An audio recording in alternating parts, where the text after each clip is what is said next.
কারোর কাছ থেকে সার্টিফিকেট নিতে হবে না। আমি এখানে বিতর্কিত কথা বলবো না। আমি মুখ্যমন্ত্রী, আমি এখন সকলের।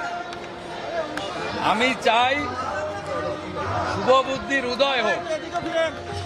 আমি শুধু বলবো যারা এখনো সমালোচনা করছেন তাদের চৈতন্য উদয় হোক। আসল বাংলার অনেক ক্ষতি হয়ে গেছে, শিক্ষা হারিয়ে গেছে, সংস্কৃতি ধ্বংস হয়ে গেছে।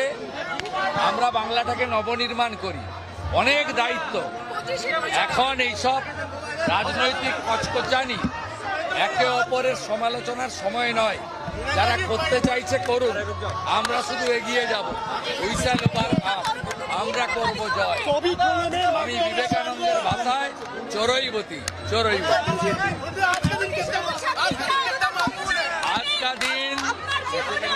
आज का दिन बहुत महत्वपूर्ण है देश के लिए, बंगाल के लिए।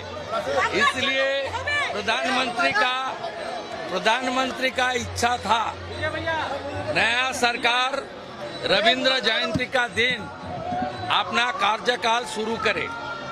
इसलिए हम लोग प्रधानमंत्री जी का नेतृत्व में कवि गुरु को प्रणाम करते हुए आज संविधान को मानते हुए ओथ टेकिंग किया, शपथ लिया है।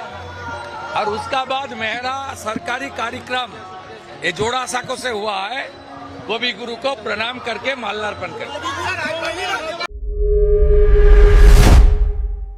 आप देख रहे हैं जागृति टाइम्स।